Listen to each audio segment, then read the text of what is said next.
Hello everyone, welcome to the face the test platform. तो ये lecture के अंदर हम डीबीटी एंट्रेंस एग्जाम के अंदर जो 2010 से 2023 तक 13 साल में जितने भी पीवाईक्यूज पूछे गए हैं ऑन पीएच, वो सारे के सारे हम डिस्कस करेंगे इसके अंदर। और इसके डिटेल्ड लेक्चर्स भी मैंने डाले हुए हैं आयन के इक्विलिब्रियम प्लेलिस्ट के अंदर, आपको मिल जाएगी अपने यूट्यूब चैनल के अंदर। ठीक है, तो जिन्होंने वो लेक्चर्स फॉलो किए हैं, आप देखना कितने आसानी से ये न्यूमेरिकल्स आप सॉल्व कर सकते हो। ठीक है, तो लेट्स स्टार्ट। 2011 के अंदर सेक्शन ए के अंदर ये क्वेश्चन पूछा गया है, what is the pH of 10 to the power -8 molar solution of HCl। अभी ये जो पर्टिकुलर क्वेश्चन है ये CSI नेट के पार्ट सी सेक्शन के अंदर भी 2 बार पूछा गया है अभी तक, और ये सॉल्व करना बहुत ही आसान है। तो ये मैंने डिस्कस किया हुआ है। ये टाइप भी, ये टाइप आपको पता होगा कि मैंने एक बोला था आपको कि 10 टू पावर -6, 10 टू पावर -7 और 10 टू पावर -8। ये पावर अगर देखी, चाहे वो एसिड के लिए हो चाहे वो बेस के लिए हो, अगर ये पावर्स आपको दिखी, इतना मोलर कॉन्सेंट्रेशन अगर आपको दिखा, तो आपको ये पता चल जाएगा कि ये डाइल्यूट सॉल्यूशन वाली केस है। ठीक है, तो ये अपन ने डिस्कस किया था जब हमने पीएच न्यूमेरिकल्स कैसे सॉल्व करने हैं वो देखा था आयन के इक्विलिब्रियम के लेक्चर के अंदर। तो अगर वो लेक्चर आपने देखा होगा तो ये सॉल्व हो जाएगा, वरना बहुत ही आसान है ये। अभी HCl आपको पता है स्ट्रॉन्ग एसिड है, तो ये 100% डिसोसिएशन दिखाएगा into H+ and Cl- ion. तो अगर HCl का कॉन्सेंट्रेशन 10 टू पावर -8 मोलर है और टाइम अगर इनिशियल स्टेज है या फिर टाइम इक्वल टू 0 है, तो आपको पता है कि HCl अभी डिसोशिएट करना स्टार्ट नहीं किया होगा, तो ये 0 मोलर हो जाएगा, ये 0 मोलर हो जाएगा। टाइम जैसे जैसे बीतता जाएगा तो एक स्टेज आएगी that is called equilibrium. Time के साथ साथ आपका HCl जो है ये पूरी तरीके से डिसोशिएट होता है, क्योंकि ये स्ट्रॉन्ग एसिड है, 100% डिसोशिएशन दिखाएगा। तो ये टाइम के साथ साथ पूरा डिसोशिएशन हो जाएगा और ये हो जाएगा, इसका क्वांटिटी हो जाएगा 0, और वो बढ़ जाएगा into H+ and Cl- ions के अंदर। तो H+ आयन का कॉन्सेंट्रेशन कितना हो जाएगा, 10 टू पावर -8 मोलर। तो H+ जो आपको मिलेगा वो कितना मिलेगा from HCl, 10 to power -8 molar, ये कॉन्सेंट्रेशन आपको मिल गया। लेकिन अभी आपको ये पता चल रहा है कि ये डाइल्यूट सोल्यूशन भी है। डाइल्यूट सोल्यूशन कब होगा, जब आप बहुत सारा पानी डालोगे। तो आपको ये भी पता है कि जब वाटर है, वाटर का जो ब्रेकडाउन होगा वो होगा इनटू H+ एंड OH-। और हमने ये डिस्कस किया था आयनिक प्रोडक्ट ऑफ वाटर के अंदर कि इसका जो पावर होता है, कॉन्सेंट्रेशन ये होता है 10 टू पावर -7, और OH- का भी 10 टू पावर -7। ठीक है, क्योंकि हमने ये वाला फॉर्मूला डिस्कस किया था KW equal to H+ into OH-। ठीक है, इसका वैल्यू 10 टू पावर -14 होता है, तो इसका पावर 10 टू पावर -7 और इसका कॉन्सेंट्रेशन 10 टू पावर -7। तो वाटर से जो कॉन्सेंट्रेशन आएगा आपका, H+ आयन का कॉन्सेंट्रेशन फ्रॉम वाटर, वो है 10 टू पावर -7। बहुत डाइल्यूट सोल्यूशन था, बहुत पानी डाला आपने, तो H+ के आयंस फ्रॉम वाटर भी आपको ऐड करने पड़ेगी, उसको इग्नोर नहीं कर सकते, क्योंकि ये भी कुछ ना कुछ कंट्रीब्यूट कर रहा है। तो इसके अंदर आप देखोगे अभी कि नेट H+ आयन का जो कॉन्सेंट्रेशन होगा, तो वो H+ ion from HCl plus H+ ion from water, ये सारा हमने कर रखा है। ठीक है ना, अगर आपने लेक्चर नहीं दिखा होगा तो वो लेक्चर देख सकते हो आप, उससे आपको बहुत ज्यादा फायदा होगा। प्लस 10 टू द पावर -7, इसको ऐड कैसे करोगे आप, क्या मैं इसको ऐसा लिख सकता हूँ, 10 इंटू 10 टू द पावर -7। ठीक है, 10 और -7, या फिर इसको ऐसा लिख सकते हैं 10 to the power -1 into 10 to the power -7 plus 10 to the power -7। ठीक है, इसको ऐड करना है, तो ये कितना हो जाएगा 0.1 into 10 to the power -7 plus 10 to the power -7 को मैं ऐसा लिख सकता हूँ क्या, 1 इंटू 10 टू द पावर -7 लिख सकते। इसको ऐड करना है, तो चलो ऐड करते इसको, 0.1 इंटू 10⁻⁻7 प्लस 1 इंटू 10⁻⁻7, कितना हो जाएगा 1.1 इंटू 10⁻⁻7। ये आपको मिला वैल्यू नेट H प्लस का। बस अभी इसका pH निकालना है, क्योंकि आपको ये अगर पता है कि pH is nothing but minus log to the base 10 of the concentration of H plus ion, तो ये वैल्यू डाल दो इसके अंदर 1.1 into 10⁻⁻7। log A plus log B का फॉर्मूला आप यूज करोगे, माइनस में बाहर ले लेता हूं, log 10 1.1 प्लस ये कितना हो जाएगा 10⁻⁻7, अंदर माइनस पहले मल्टीप्लाई कर लो और ये हो जाएगा माइनस log 10 10⁻⁻7। तो अभी इसका वैल्यू निकलते हैं, log 1.1 0.04, फिर माइनस लिख दिया, -7 पावर आपका बाहर आ जाएगा और log 10⁻10 -0.04 प्लस 1 इंटू 1। आपको ये पता होगा log 10⁻10 का वैल्यू कितना होता है 1। फिर अभी इसको आप सॉल्व करोगे तो pH कितना आ जाएगा 1 माइनस 0.04, तो pH आपका निकल के आ गया, सॉरी ये क्या है 7 है ये, ठीक है ना, ये 7 है, तो 7 माइनस 0.04, तो pH आपका निकल के आ गया 6.96।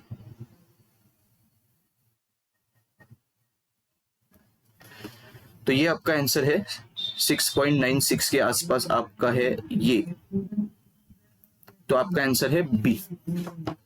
ठीक है, क्लियर है, बहुत ही आसान सा क्वेश्चन था।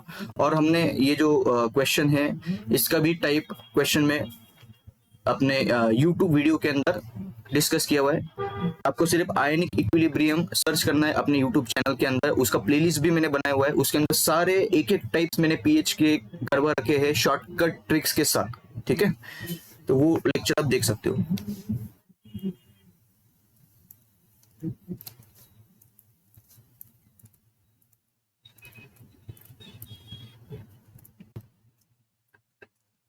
इसमें दिया what are the concentrations of HOAC and OAC negative in 0.2 molar acetate buffer pH equal to 5। The Ka for HOAC is 1.70 into 10⁻⁻5।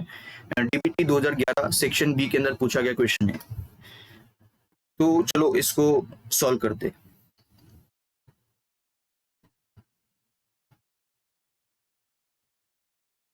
HOAC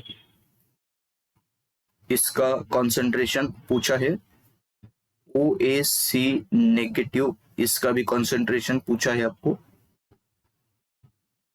ठीक है, pH 5 दे रखा है आपको और इसका Ka दे रखा है HOAC का 1.70 इंटू 10⁻⁻5 और कॉन्सेंट्रेशन एसिटेट बफर का दे रखा है 0.2 मोलर। तो पहले मैं क्या करूंगा, सबसे आसान तरीका जो था इसको सॉल्व करने का वो मैं आपको बताऊंगा। तो यहाँ पे आप हैसेलबैल्क एंड हेंडरसन इक्वेशन लगा सकते थे। कैसे लगाओगे, ये आपको पता है formula, pH equal to pKa plus log salt upon acid. ठीक है, pH दे रखा है आपको 5, Ka आपको कैलकुलेट करना पड़ेगा, pKa कैलकुलेट करना पड़ेगा। कैसे करोगे, Ka का वैल्यू दे रखा है 1.70 इंटू 10⁻⁻5। pKa इस तरीके से कैलकुलेट किया जाएगा, माइनस लॉग यहाँ पे अंदर Ka का value -1.70 into 10⁻⁻5। Log A plus log B वाला फॉर्मूला लगेगा यहाँ पे,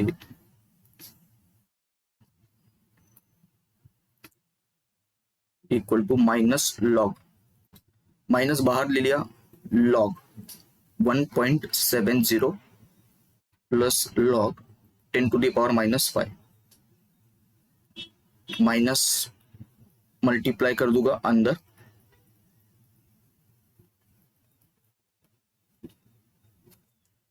1.70 का लॉग का वैल्यू आपको निकालना पड़ेगा। कितना निकलता है? 0.23 -5 बाहर आ जाएगा और log 10, तो log 10⁻10 का वैल्यू 1 होता है, ये आपको पता है, प्लस 5 इंटू 1,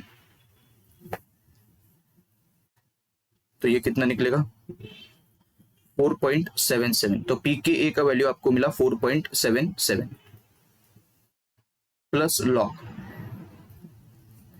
अभी मैंने आपको एक बात बताया था कि या तो ये सॉल्ट अपॉन एसिड लिख सकते हो आप, या फिर इसको ऐसा भी लिखा जाता है pH equal to pKa plus log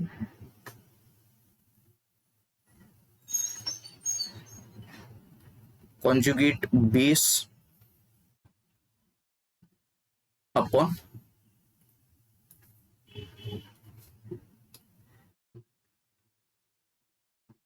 acid. ठीक है,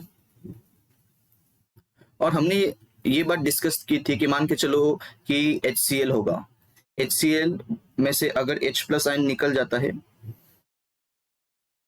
तो जो मेरा बचेगा उसको मैं क्या बोलूंगा? Conjugate base. वैसे ही इसके अंदर अगर आप देखोगे,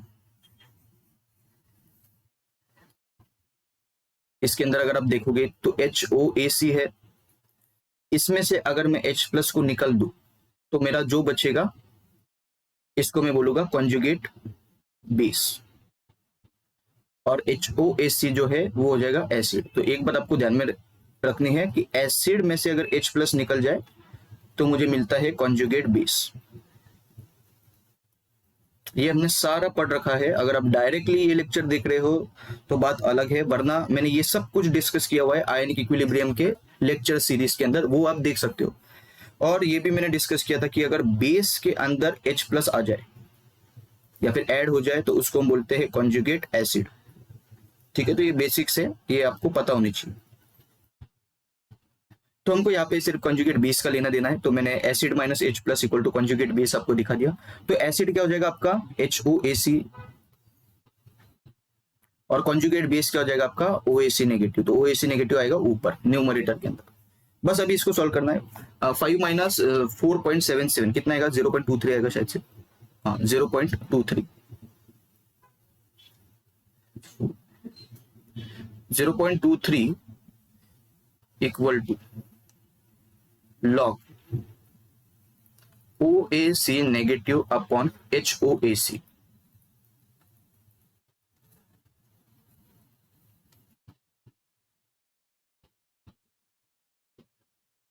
ठीक है,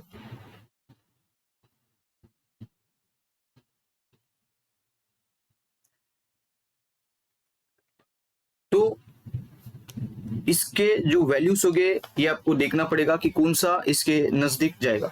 तो जो इसके नजदीक जाएगा वही आपका क्या हो जाएगा? आंसर।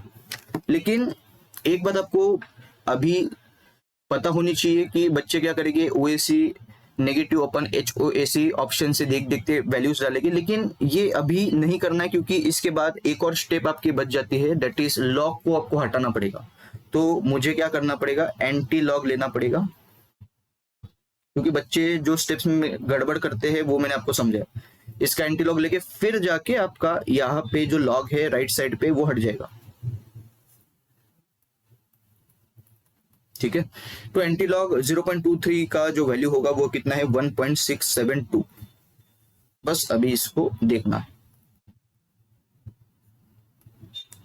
अभी आप क्या करोगे? एक स्मार्ट स्ट्रेटेजी ऐसी है कि OAC का जो वैल्यू है ऑप्शन में देखोगे, HOAC का वैल्यू ऑप्शन में देखोगे, डिवाइड करके देखो, अगर सही आया तो, या फिर इसको डिवाइड करोगे और 1.672 के बराबर अगर आया तो आपको पता चल जाएगा LHS इक्वल टू RHS, और वो आपका आंसर होगा। OAC नेगेटिव अगर मैं करता हूँ मान के चलो 0.126 अपॉन, अगर ऑप्शन ए देखता हूं मैं तो 0.126 अपॉन 0.074, इसको अगर मैं कैलकुलेट करता हूं तो कितना आएगा? ये आ रहा है 1.70, कितना आ रहा है ये 1.70 आ रहा है। वैसे ही एक एक करके मुझे कैलकुलेट करना है। तो अगर मैं बी के लिए कैलकुलेट करूं तो 0.150 अपॉन 0.084, इसका आ रहा है 1.78, मतलब ये बहुत दूर जा रहा है 1.78। सी का कैलकुलेट करूंगा 0.200 डिवाइडेड बाय 0.184, ये जा रहा है 1.08, बहुत ही कम वैल्यू आया इसका। और 0.250 डिवाइडेड बाय 0.284, इसका आ रहा है 0.88। तो अपने 1.672 के नजदीक जो है वो इसका वैल्यू है। तो हमको ये पता चल गया कि OAC का वैल्यू है, OAC नेगेटिव का वैल्यू है 0.126 और HOAC का वैल्यू है 0.074 मोलर। तो ऑप्शन ए जो है आपका सही जवाब हो गया। तो ये एक स्मार्ट तरीका था क्वेश्चन सॉल्व करने का। ऐसे में और अल्टरनेटिव तरीके भी आपको बताऊंगा, ठीक है। इसका दूसरा अल्टरनेटिव तरीका जो है वो भी मैं आपको बता देता हूं,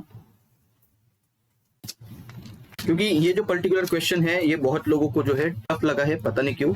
लेकिन ये एक तरीका था हेसेलबेल्क हेंडरसन इक्वेशन से डायरेक्ट निकलने का। दूसरा तरीका मैं आपको बता देता हूं, मेथड 2। अभी ये जो है इसका मैं रिएक्शन लिखूंगा HOAC।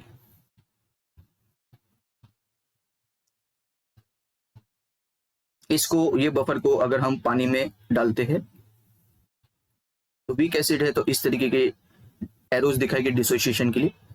इसमें से आपको पता है कि H+ अगर लूज हो जाएगा तो OAC नेगेटिव बचेगा, और वो जो H+ लॉस हुआ है वो H2O एक्सेप्ट करेगा, तो H2O कन्वर्ट हो जाएगा H3O+ के अंदर, ठीक है। ये सब हमने डिस्कस किया है, ठीक है ना। तो आयनिक इक्विलिब्रियम के जो लेक्चर है वो आप देख सकते हो, उससे सारा आइडिया आपको आ जाएगा। वहां से एक क्वेश्चन नहीं छूटेगा अगर आप वो लेक्चर देखोगे तो। ये वीक एसिड है और ये हो जाएगा फिर H+ निकलने के बाद कॉन्जुगेट बेस। बहुत ही डिटेल मैनर में डिस्कस किया, एक एक टाइप डिस्कस किया मैं पीएच न्यूमेरिकल का शॉर्टकट के साथ। तो अभी आपको पता है कि 0.2 मोलर जो है एसीटेट बफर का कॉन्सेंट्रेशन दिया हुआ है, तो 0.2, लेकिन इसमें से H+ आयन का लॉस हो रहा है। कितना हुआ ये कॉन्सेंट्रेशन में से ये नहीं पता, तो ये X लिख देंगे, और जितना इसमें से डिसोशिएट हुआ उतना ये बना होगा, तो इसका X लिख देंगे, ठीक है। इसमें pH ऑलरेडी 5 दे रखा है, तो हाइड्रोजन आयन का जो कॉन्सेंट्रेशन है pH अगर 5 दे रखा है, इसका मतलब क्या है H+ का कॉन्सेंट्रेशन कितना हो जाएगा 10⁻⁻5। कहां से आया, ठीक है, करके देखते हैं इसको। pH equal to minus log to the base, sorry 10⁻⁻5 -5 log 10, ये देखो +5 आ जाएगा। इसका मतलब H+ का जो कॉन्सेंट्रेशन है वो कितना है 10⁻⁻5, तो यहाँ पे मैंने 10⁻⁻5 लिख दिया। अभी अगर मैं Ka निकालूंगा तो Ka कैसे निकलेगी, हम जो प्रोडक्ट से उनके कॉन्सेंट्रेशन का मल्टीप्लीकेशन करना होता है इसके अंदर।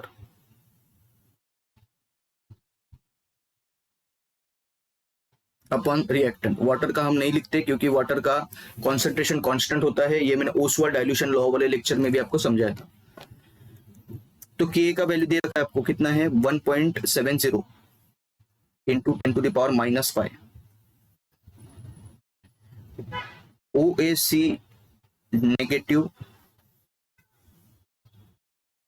इंटू 10⁻⁻5 अपॉन HOAC कितना है भाई, मान के चलो आपको इसके बारे में नहीं पता, तो ये एक और तरीका है क्वेश्चन सॉल्व करने का। आप क्या करोगे फिर, ये आपका LHS हो जाएगा। ऑप्शन में से जो है OAC नेगेटिव और HOAC नेगेटिव के वैल्यूज डालोगे, इंटू 10⁻⁻5 करोगे, देखोगे LHS इक्वल टू RHS आ रहा है या नहीं। अगर आया तो समझ लेना कि वो आपका ऑप्शन सही है, ठीक है। तो आप ये ट्राई करके देख सकते हो। 0.126 और 0.074, यहाँ पे अगर आप 0.126 और नीचे 0.074, ये अगर आप डालोगे तो आपको LHS इक्वल टू RHS देखने को मिलेगा। ये एक और तरीका है क्वेश्चन ये सॉल्व करने का। ठीक है, तरीके बहुत थे क्वेश्चन सॉल्व करने का, लेकिन ये क्वेश्चन जो है बहुत बच्चे जो है इसमें कंफ्यूज हो चुके थे। ठीक है, ये एक तरीका था क्वेश्चन सॉल्व करने का। दूसरा तरीका ये है कि अगर आप डायरेक्टली क्वेश्चन सॉल्व करना चाहते हैं तो कर सकते थे। कैसे? OAC नेगेटिव का जो वैल्यू है मैं इसको x ले लूंगा, ये 10⁻⁵ और नीचे HOAC ये है 0.2 माइनस x, इसका कॉन्सेंट्रेशन। बस x के लिए सॉल्व करो। कैसे करोगे? क्रॉस मल्टीप्लाई करो, 1.70 into 10⁻⁵ multiplied by 0.2 minus x equal to x into 10⁻⁵। कितना हो जाएगा ये? करके देखते इसको। 1.70 इंटू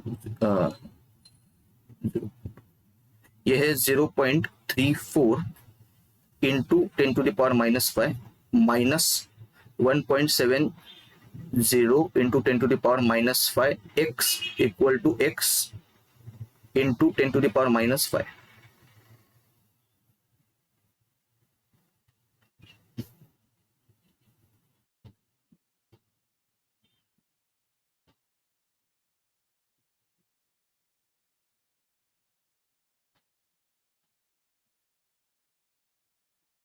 ठीक है,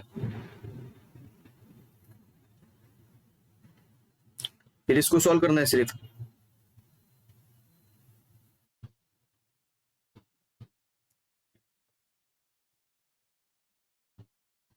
तो ये क्या हो जाएगा फिर? इसको ऐसा लिख सकते हैं 1x इंटू 10⁻⁻⁵ प्लस 1.70, ठीक है, इंटू 10⁻⁻x। तो 1 प्लस 1.70 कितना हो जाएगा? 2.70 इंटू 10⁻⁻x।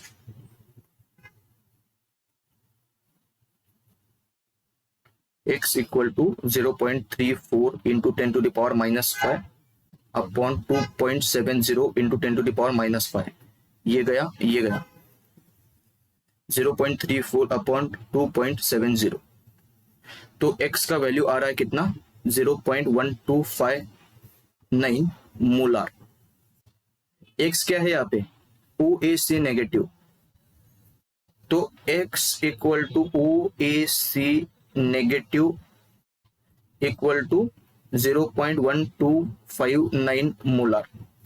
और HOAC कितना है? 0.2 माइनस x,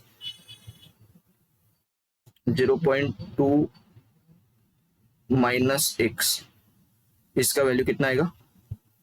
0.2 माइनस 0.1259।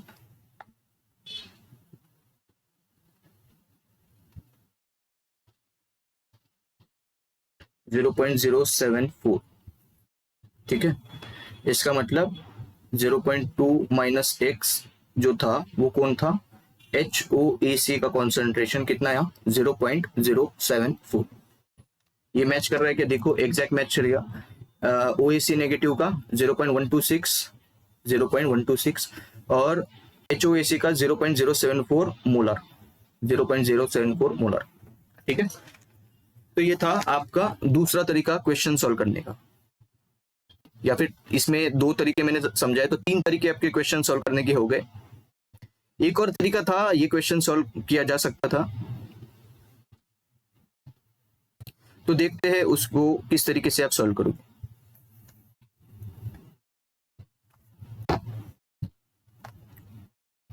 यहां तक क्लियर है सभी को?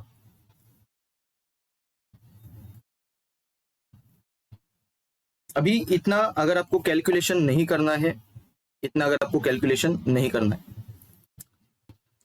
तो देखो इसको और किस तरीके से सॉल्व किया जा सकता था। अगर यहां तक हम पहुंच गए थे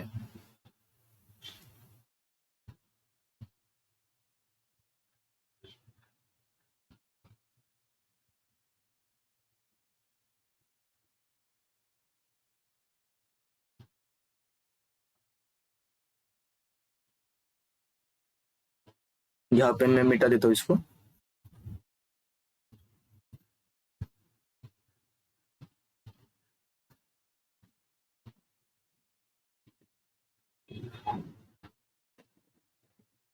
ठीक है,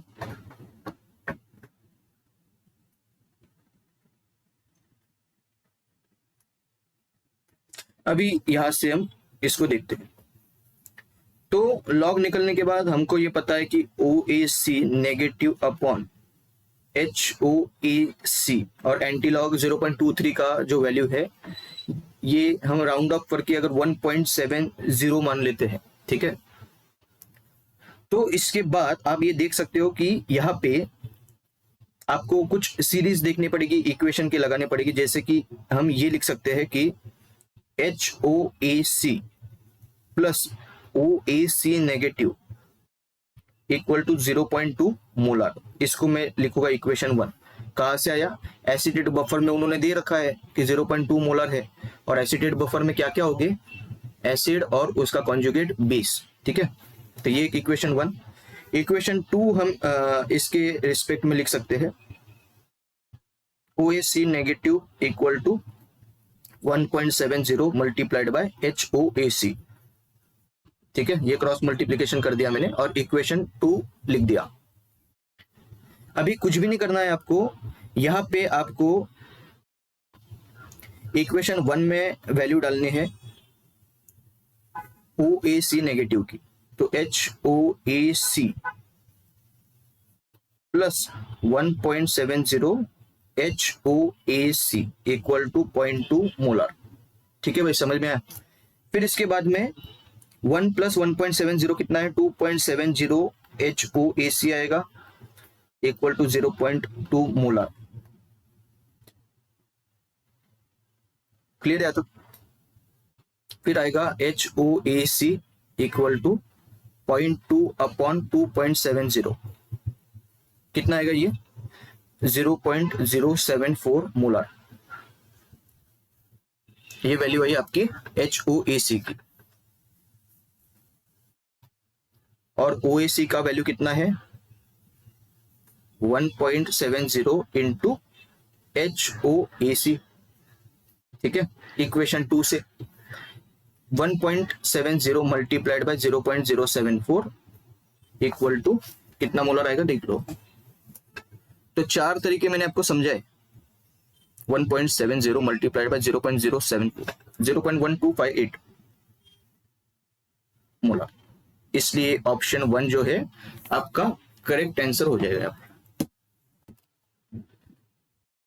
ठीक है, तो मैंने आपको ये पहले ही बताया था कि अगर आप आयनिक इक्विलिब्रियम के मेरे जो लेक्चर्स है ये स्टार्टिंग टू एंड देखते हो तो आप 100% एक्सपर्ट बन जाओगे। कोई भी तरीके का पीएच का न्यूमेरिकल आप सॉल्व कर पाओगे। और आप देख सकते हो कि कितने आसान न्यूमेरिकल्स आए हैं। ये वाला न्यूमेरिकल बहुत सारे लोगों को टफ लगा, लेकिन ये आसान था। हेंडरसन हैसेलबैल्क हेंडरसन इक्वेशन से भी आप इसको सॉल्व कर सकते थे। बहुत सारे तरीके थे इसके सॉल्व करने के। 4 तरीके मैंने आपको बताए ये क्वेश्चन सॉल्व करने के। ठीक है,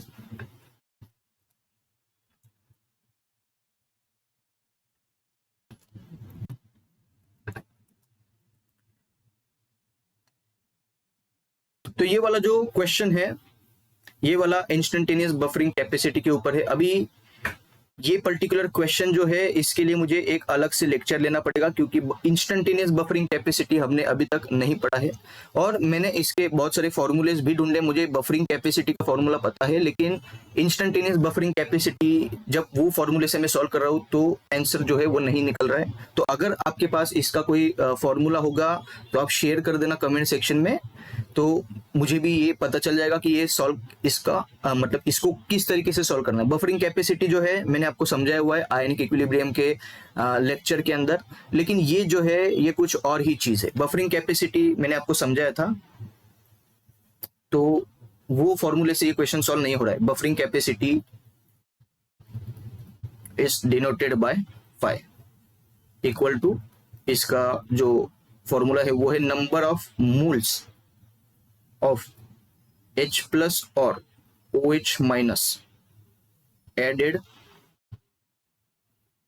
per liter buffer solution upon change in pH. ठीक है, तो ये जो पर्टिकुलर क्वेश्चन है ये भाई ये फॉर्मूले से सॉल्व नहीं हो रहा है, तो शायद हो सकता है इंस्टेंटेनियस बफरिंग कैपेसिटी का कोई और फॉर्मूला हो। तो अगर आपको पता होगा तो आप प्लीज इसको शेयर कर दो, तो मुझे भी इसका आइडिया आ जाएगा। मैंने बहुत ढूंढा लेकिन मुझे इसका फॉर्मूला नहीं मिल रहा है गूगल पे, तो ये क्वेश्चन जो है मेरे से ये सॉल्व नहीं हुआ, तो आप मुझे बता सकते हो, मेरी भी हेल्प हो जाएगी इसके। ये रहा कौन सा क्वेश्चन है, क्वेश्चन नंबर 4।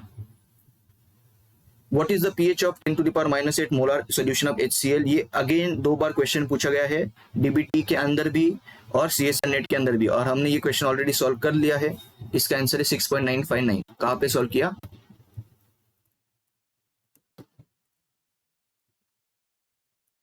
ये देखो यहाँ पे सॉल्व किया है, 6.96 इसका वैल्यू आया हुआ है। ये सेम क्वेश्चन रिपीट हुआ है,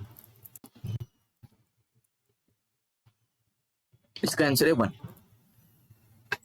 DBT 2014 section B, a substance exists in protonated form with a pK 4.7, the percentage of the protonated form at pH 5.7 will be close to।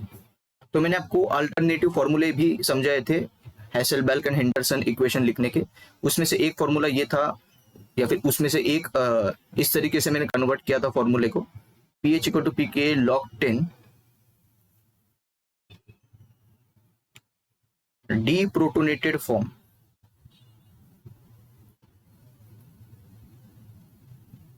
Upon protonated form. कहां से आएगी, अगर मैं क्विकली इसको आपको बताऊं कि ये कहां से आया, तो आप ऐसे लिखते थे, डीप्रोटोनेटेड फॉर्म की जगह पे क्या होता था, यहाँ पे सॉल्ट होता था और यहाँ पे क्या होता था, एसिड होता था। या फिर इसको ऐसे भी आप लिखते थे, यही फॉर्मूले को, डीप्रोटोनेटेड फॉर्म की जगह पे कॉन्जुगेट बेस होता था और नीचे एसिड होता था। ठीक है, ये सारे वेरिएंट्स है, ये फॉर्मूला एक ही है, ये सारे तरीके हैं इसके लिखने के। और हमने ये डिस्कस किया कि अगर HCl में से H+ निकल जाए एसिड में से, तो क्या बचता है,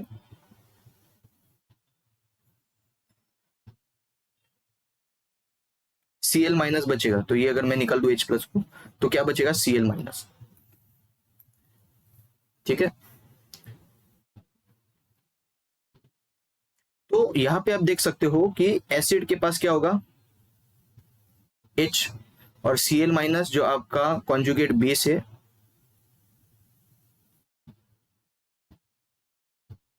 ये क्या है आपका एसिड। तो आप देख सकते हो एसिड के पास H है, हाइड्रोजन एटम, और कॉन्जुगेट बेस के पास वो नहीं होता है। तो कॉन्जुगेट बेस के पास वो नहीं होता है, तो हम इसको क्या लिखेंगे, डीप्रोटोनेटेड फॉर्म। और एसिड के पास H+ होता है, तो इसको लिखेंगे प्रोटोनेटेड फॉर्म। तो वहां से मैंने डीप्रोटोनेटेड फॉर्म अपन प्रोटोनेटेड फॉर्म लिख दिया। ठीक है, ये सब चीजें हमने डिस्कस की हुई है पहले।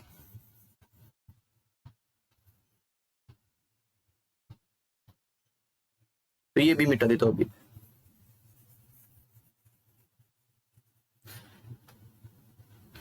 अभी इसको सॉल्व करना है, पीएच कितना है 5.7, पीके कितना है 4.7,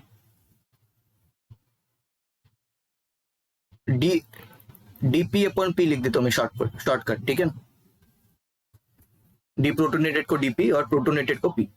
कितना आएगा ये, 5.7 माइनस 4.7, 1 आएगा।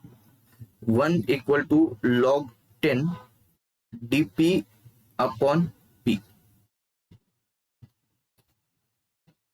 इसका एंटी लॉग ले लेंगे, एंटी लॉग ऑफ 1, तो ये यहां पे लॉग हट जाएगा। एंटी लॉग ऑफ 1 कितना है, 10। 10 equal to DP upon P. किसका पूछा है, प्रोटोनेटेड फॉर्म। क्या इसका मैं ऐसा लिख सकता हूँ, 10/1 लिख सकते हैं। परसेंटेज ऑफ प्रोटोनेटेड फॉर्म पूछा है, तो प्रोटोनेटेड फॉर्म कितना हो जाएगा, यहाँ पे प्रोटोनेटेड फॉर्म के लिए 1 है, तो 1 अपॉन टोटल कितना है, टोटल कितना है 10 + 1 आ जाएगा। तो टोटल 10 + 1, क्योंकि ये परसेंटेज निकालना है, प्रोटोनेटेड फॉर्म परसेंटेज अगर निकालना है तो मल्टीप्लाइड बाय 100 करना पड़ेगा। 1/11 मल्टीप्लाइड बाय 100, 100/11 ये करना है आपको। कितना आएगा 9.09%। तो आंसर है आपका 9%। ठीक है, आसान था ये भी। इसका अगर आपको वेरिएंट पता नहीं होता ये इक्वेशन का, तो ये क्वेश्चन थोड़ा आपको दिक्कत दे सकता था। ठीक है, तो ये again easy question. The pKa of acetic acid is 4.76. At what pH would be the concentration of acetic acid and acetate ion be the same? ये भी बच्चों वाला क्वेश्चन है और ये हमने एज इट इज डिस्कस किया हुआ है। ठीक है, तो देखते हैं इसको कैसे सॉल्व करना है।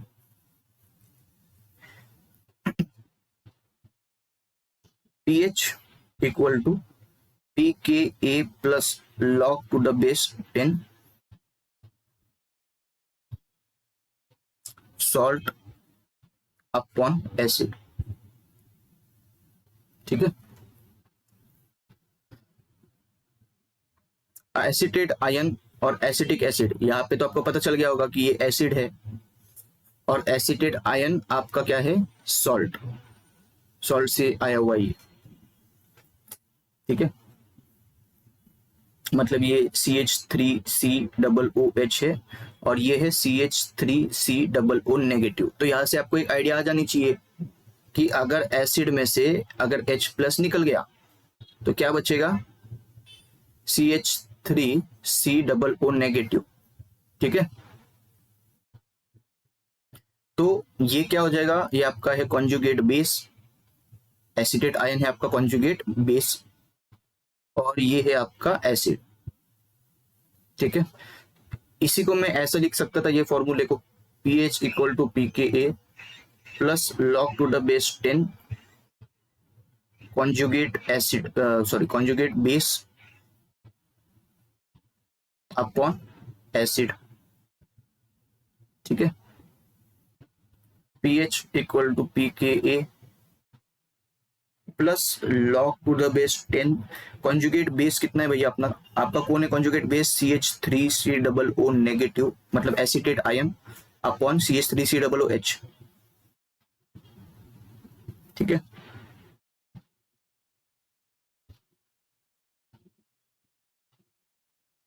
ठीक, pH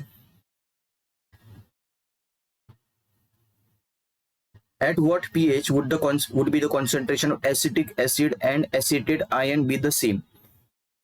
हमको ये पता है कि मान के चलो ये दो अगर सेम हो गए, मान के चलो ये 1 मोलर है, ये 1 मोलर है, ये अगर दोनों सेम हो गए, तो ये अगर दोनों सेम हो गए तो आपको पता है कि ये पूरा क्वांटिटी ही हट जाएगा।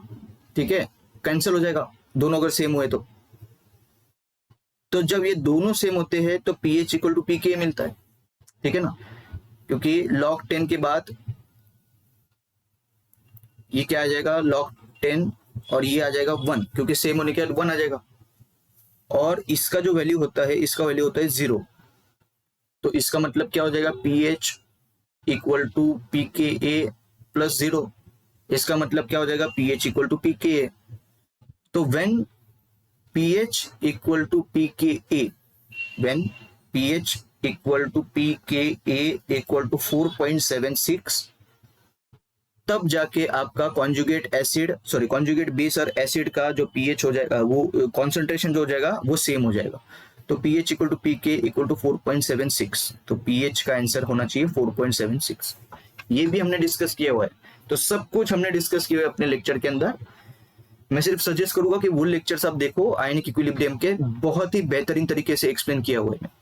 इसके साथ मैंने 3 पॉइंट्स भी लिखवाए थे आपको, अगर आपको याद हो कि जब आपका बेस और एसिड का कॉन्सेंट्रेशन इक्वल होता है, it means pH equal to pKa। अगर बेस का कॉन्सेंट्रेशन ज्यादा हो जाए एसिड से तो कंडीशन मिलती है pH ग्रेटर देन pKa। ठीक है, और अगर बेस का कॉन्सेंट्रेशन एसिड से कम हो जाए तो कंडीशन मिलती है pH लेस देन pKa। तो ये तीनों चीजें मैंने आपको लिखवाई थी। ठीक है, तो उसी से ये क्वेश्चन सॉल्व हुआ आपका। इसका करेक्ट आंसर है डी। इसमें देखो someone tells you that the pH of a solution is -2 which one of the following is false. ये डीबीटी 2020 सेक्शन ए के अंदर पूछा गया है। तो देखते हैं पीएच -2 आ सकता है कि ये हम पहले देखेंगे। ऑप्शन 3 में दिया है कि अगर H प्लस आयन का कॉन्सेंट्रेशन 100 मोलर हो जाए, H प्लस आयन का कॉन्सेंट्रेशन 100 मोलर हो जाए तो बोलता है पीएच -2 आएगा। आएगा क्या, तो देखते हैं। पीएच का फॉर्मूला आप सभी को पता है, pH equal to minus log H plus ion minus log 100, ठीक है ना।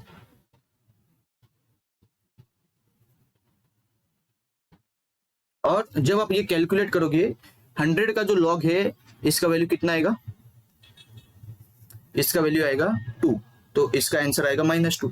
तो हाँ, ये तो पॉसिबल है कि अगर 100 मोलार कॉन्सेंट्रेशन अगर हाइड्रोजन आयन का हो जाए तो पीएच निकल के आएगा -2। इसका मतलब ये पॉसिबल तो है।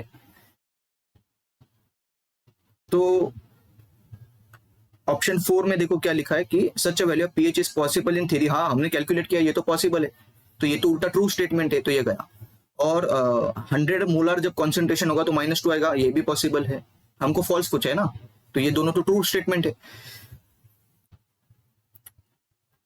ऑप्शन 1 देखो, such a value of pH is unlikely to occur in practice. देखते हैं।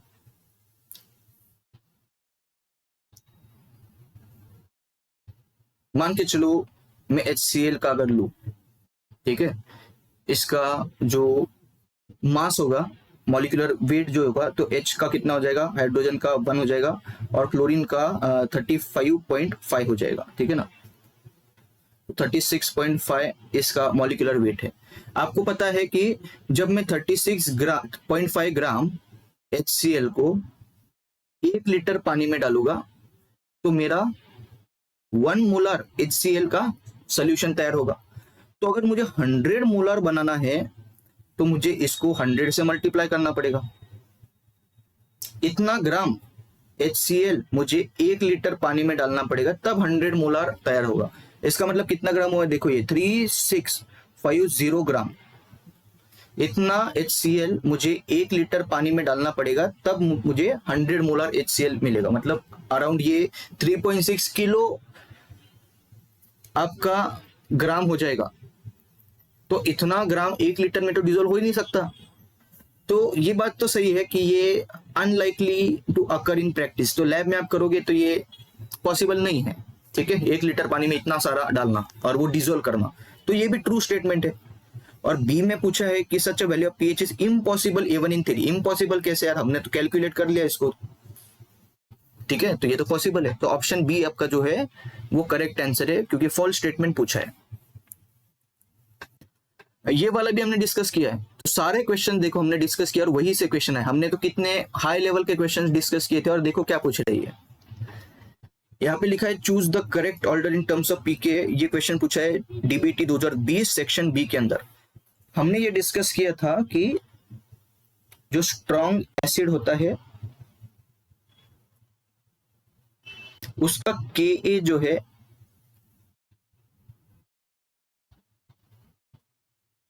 has high Ka value, has high Ka value but low pKa value, ठीक है। सिर्फ ये 2 पॉइंट्स आपको पता होने चाहिए। वीक एसिड का इसका उल्टा होता है, weak acid has low Ka value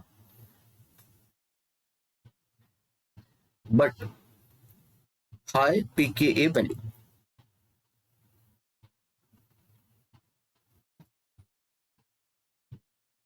ठीक है। इसका मतलब स्ट्रॉन्ग एसिड जो है उसका Ka वैल्यू मतलब आयनाइजेशन कांस्टेंट जो है ऑफ एसिड वो ज्यादा होता है, उसका डिसोसिएशन जो है वो बहुत ज्यादा होता है। तो स्ट्रॉन्ग एसिड का Ka वैल्यू ज्यादा होता है। और pK वैल्यू मतलब pH eight which acid is 50% dissociated, ठीक है। तो अगर स्ट्रॉन्ग एसिड हुआ और मैं अगर थोड़ा सा उसमें बेस डाल दूं तो सिर्फ थोड़े से pH के इंक्रीज के बाद ही ये क्या करेगा, अपना H+ आयन डोनेट कर देगा। तो इसका पीके वैल्यू हो जाता है कम। वैसे अगर मैं वीक एसिड की बात करूं तो वीक एसिड जो है बहुत धीरे धीरे डिसोशिएट होता है, तो उसका के वैल्यू कम होता है। और पीके वैल्यू मतलब क्या, pH eight which 50% of the acid is dissociated. तो अगर मुझे वीक एसिड को डिसोशिएट करवाना है या फिर उसका H प्लस आयन लिबरेट करवाना है, तो मुझे पीएच बहुत ज्यादा बढ़ाना पड़ेगा as compare to strong acid, क्योंकि ये आलसी है वीक एसिड आपका। तो मैं बेस डाल रहा हूँ और बहुत बेस डालने के बाद वो H प्लस आयन को लिबरेट करेगा, और लिबरेट करने के बाद ही तो मेरा कॉन्जुगेट बेस बनेगा। तो एसिड और कॉन्जुगेट बेस आपके मिल जाएंगे 50% इक्विमोलर कॉन्सेंट्रेशन पे। तो वीक एसिड से मुझे H प्लस अगर निकालना है तो मुझे ज्यादा पीएच बढ़ाना पड़ेगा, तो ज्यादा पीएच बढ़ेगा तो पीके भी ज्यादा होगा। और स्ट्रॉन्ग एसिड में बस थोड़ा सा मैं बेस डालूंगा तो वो H प्लस आयन को लिबरेट कर देगा, तो इसका पीके वैल्यू हो जाएगा कम। ये हमने डिस्कस किया डिटेल में। तो यहाँ पे आपको देखना है, आपको तो एक बात पता चल गई कि यहाँ पे करेक्ट ऑर्डर लगवाना है इन टर्म्स ऑफ पीके। के को नहीं देखना है, पीके को देखना है। तो स्ट्रॉन्ग एसिड का सबसे कम पीके होता है। यहाँ पे देखो ऑप्शन ए में स्ट्रॉन्ग एसिड जो है आपका HCl, उसका सबसे ज्यादा पीके दे रखा है। क्या ये पॉसिबल है? वीक एसिड का ज्यादा होता है ना पीके, तो एसिटिक एसिड का मैक्सिमम होना चाहिए था यहाँ पे, तो ये गया। ठीक है, अभी आपको यहाँ पे एक बात और पता होनी चाहिए कि यहाँ पे जो स्ट्रॉन्गेस्ट एसिड होगा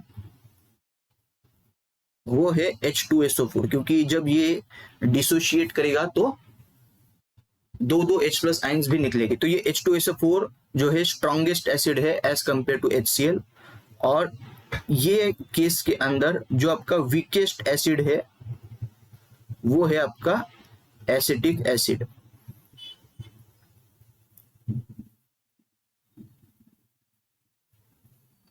ठीक है,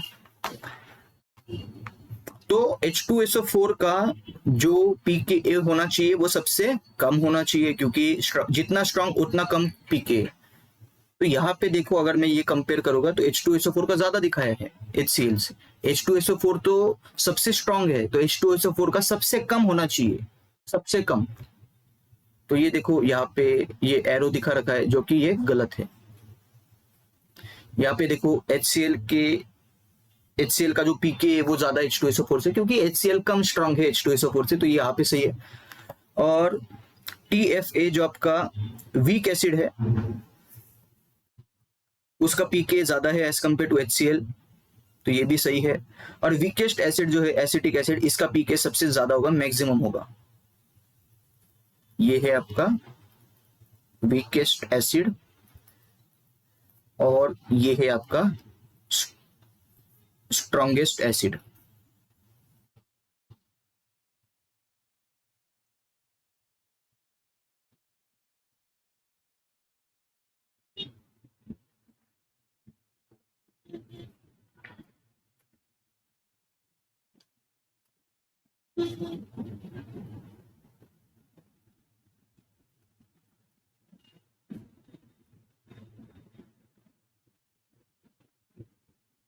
ठीक है, इसलिए आपका ऑप्शन 3 सही है। ऑप्शन 4 में देखो क्या गड़बड़ी की, वापस से H2SO4 का उन्होंने बोला कि पीके ज्यादा। H2SO4 तो सबसे स्ट्रांग है, सबसे स्ट्रांग है तो उसका पीके सबसे कम होना चाहिए, HCl से कम होना चाहिए उसका पीके, तो ये गलत है। तो यहाँ पे करेक्ट आंसर है ऑप्शन 3। ठीक है, TFA जो है ये भी वीक एसिड आता है। ठीक है, ये आपको पता होना चाहिए। लेकिन वीकेस्ट अगर आप कंपेयर करोगे तो यहाँ पे एसिटिक एसिड वीकेस्ट है। फिर क्या दिया, what is the pH of a mixture of 0.042 molar NaH2PO4 and 0.42 molar Na2HPO4, पीके का वैल्यू दिया है 6.86। ये पूछा है डीबीटी 2021 सेक्शन बी के अंदर। अभी इसमें भी बहुत सारे बच्चे कंफ्यूज हो गए, उन्होंने जोश जोश में ये फॉर्मूला तो लिख लिया, pH equal to PKa plus log to the base 10, और यहाँ पे लिखा मैंने सॉल्ट अपॉन एसिड। ठीक है, उन्होंने इसको मॉडिफाई भी कर लिया कि pH equal to PKa plus log 10, यहाँ पे कॉन्जुगेट बेस लिख दिया।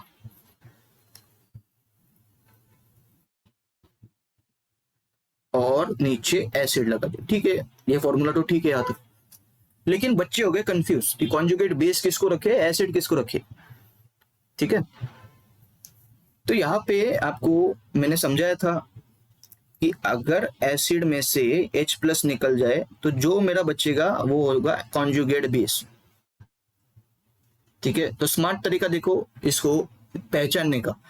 अगर मैं इसको लू NaH2PO4, अगर मैं इससे एक H+ निकाल दूं तो जाहिर सी बात है मेरा जो एक H है वो कम आएगा बाद में, इसके मुकाबले में मेरा एक H बाद में कम आएगा। ठीक है, और यहाँ पे 2 है, ये किसी से रिएक्ट किया होगा तो एक H तो मेरा कम है ना, तो मुझे ये पता चल गया कि ये जो है आपका ये हो जाएगा कॉन्जुगेट बेस। Na2HPO4 है मेरा कॉन्जुगेट बेस, और इसमें एक एडिशनल हाइड्रोजन है तो ये हो जाएगा मेरा एसिड।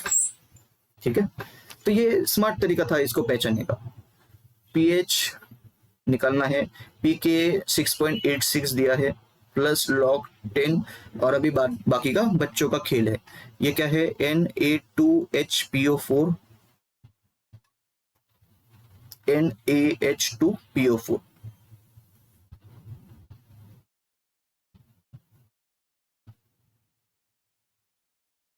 सिर्फ वैल्यूज डालने, कितना है Na2HPO4 का 0.42 और इसका है 0.042।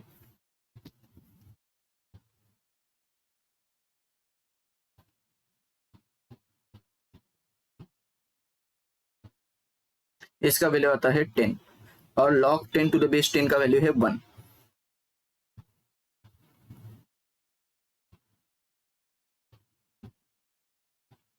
सेवन 7.86, इसका ऑप्शन है 3। ठीक है, बहुत ही बच्चों वाला क्वेश्चन है ये।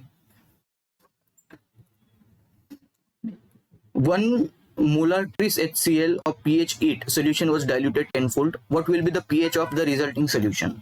DBT 2022 सेक्शन बी के अंदर पूछा गया है। अभी आपको ये पता होना चाहिए कि ट्रिस HCl क्या है, बफर है, और वो भी किस टाइप का है, एसिडिक। टाइप्स ऑफ बफर के साथ मैंने सब कुछ पढ़ा है आपको, वो भी न्यूमेरिकल्स के साथ। तो अभी एक बात बताओ कि अगर ये बफर है, इसका pH 8 है, और मैं अगर इसको 10 फोल्ड डाइल्यूट करता हूं, मतलब बहुत ज्यादा डाइल्यूशन भी नहीं हो रहा है, 10 फोल्ड डाइल्यूशन में कर रहा हूं, तो क्या इसके pH में चेंज आएगा या नहीं आएगा? इसके pH में चेंज ही नहीं आएगा। ठीक है, अगर मैं मिलियन फोल्ड डाइल्यूट करता तो बात अलग है। यहाँ पे सिर्फ 10 फोल्ड मैंने डाइल्यूशन किया है, मतलब अगर 1 ml होगा तो वो 1 ml में मैं 100 ml और डाल दूंगा। ठीक है, या फिर एक लीटर अगर होगा तो 1 लीटर का मैं 1 लीटर के अंदर में 10 लीटर बढ़ा दूंगा उसको, तो वो हो जाएगा आपका 10 फोल्ड डाइल्यूशन। तो उतने से इसको कुछ फायदा नहीं होने वाला है। तो इसका जो आंसर होगा वो है pH = 8। बच्चों ने क्या किया, बच्चों ने ये गड़बड़ किया था कि उनको ये पता है कि आपका जो H+ आयन का कॉन्सेंट्रेशन है इट इज इनवर्सली प्रोपोर्शनल। ठीक है, तो इस तरीके का उन्होंने लॉजिक लगाया था कि इसको मैं ऐसा लिख सकता हूं, pH is inversely proportional to H+। ठीक है, मतलब pH is inversely proportional to 1/log H+। ठीक है, यही तो है। ठीक है,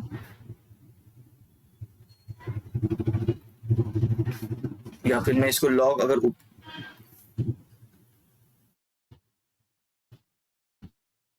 अगर इसको ऐसा लिखा मैं, और अगर 10 फोल्ड डाइल्यूशन किया, तो अगर मैं डाइल्यूट करता हूं तो आपको ये पता है, ये फॉर्मूला पता होगा, अगर वॉल्यूम मेरा बढ़ता है तो कॉन्सेंट्रेशन कम होता है।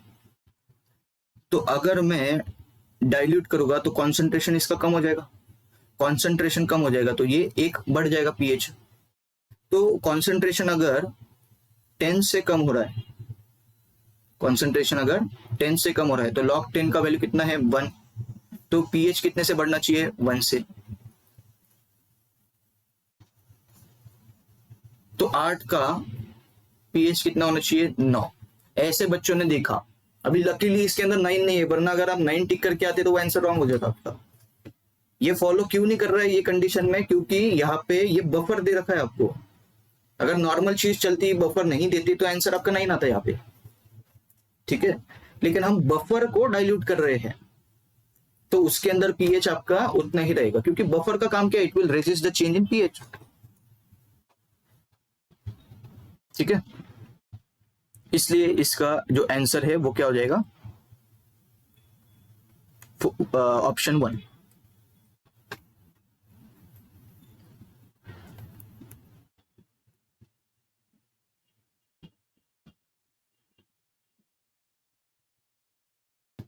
तो आई होप ये क्वेश्चन जो है आपके लिए बहुत ज्यादा हेल्पफुल रहे होंगे। और इसका मैंने कंप्लीट प्लेलिस्ट जो है यूट्यूब चैनल के अंदर डाल रखा है आयनिक इक्विलिब्रियम का, तो वहां से भी आप लेक्चर्स देख के क्वेश्चन सॉल्व कर सकते हैं। तो मिलते हैं नेक्स्ट लेक्चर के अंदर। So thanks for watching, see you in the next lecture.